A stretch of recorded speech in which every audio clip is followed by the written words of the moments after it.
I've been collecting stories that are told in the Soviet Union by their people among themselves, which reveal they've got a great sense of humor, but they've also got a pretty cynical attitude toward their system.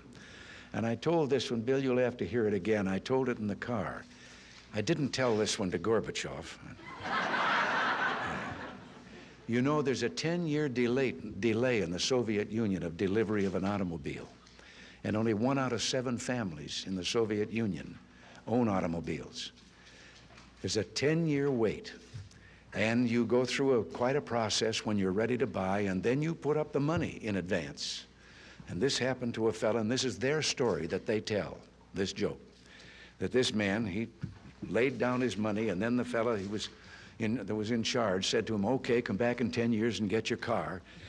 And he said, morning or afternoon?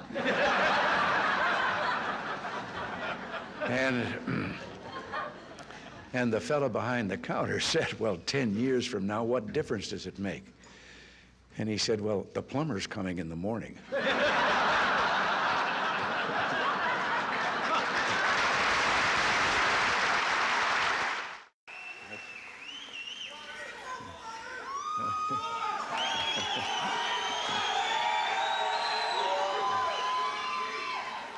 I just want to, oh, I can't resist. I'm supposed to quit right here. But, oh yes.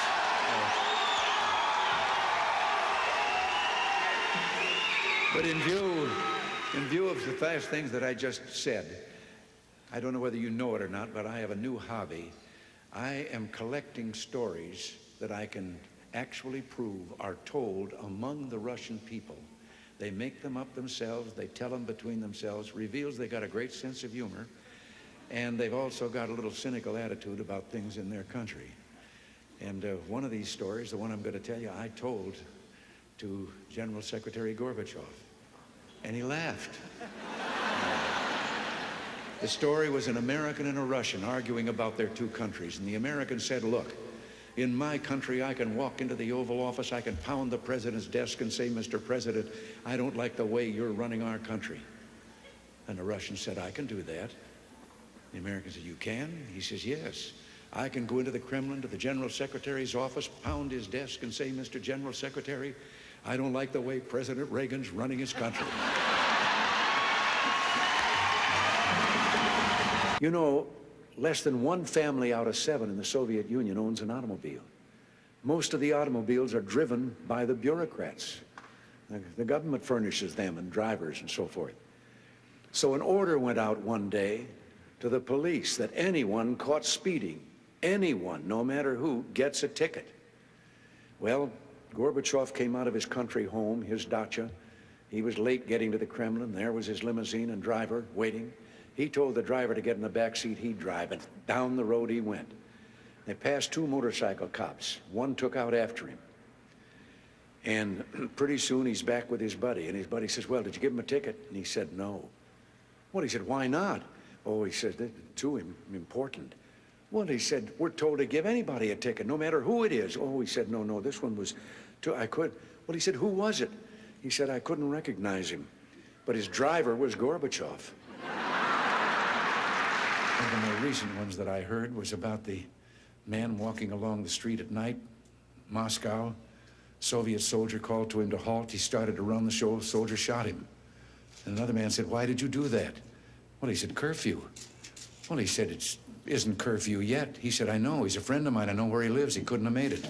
I heard one about a fellow who went to the KGB to report that he lost his parrot. The KGB asked him why he was bothering them. Why didn't he just report it to the local police? Well, he answered, I just want you to know that I don't agree with a thing my parrot has to say. Which makes me think of a story. Everything makes me think of a story. About 3 dogs, an American dog and a Polish dog and a Russian dog. They were all having a visit, and the American dog was telling them about how things were in this country. He said, you know, you bark, and you bark long enough, and then somebody comes along and gives you some meat. And the Polish dog said, what's meat? The Russian dog says, what's bark?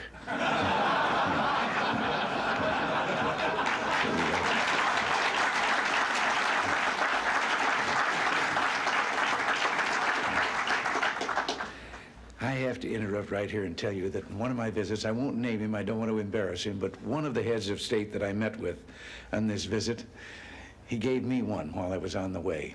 Told me the story about the two fellows in the Soviet Union that were walking down the street, and the one of them says, "Have we really achieved full communism? Is this it? Is this now full communism?" And the other one said, "Oh, hell no, things are going to get a lot worse."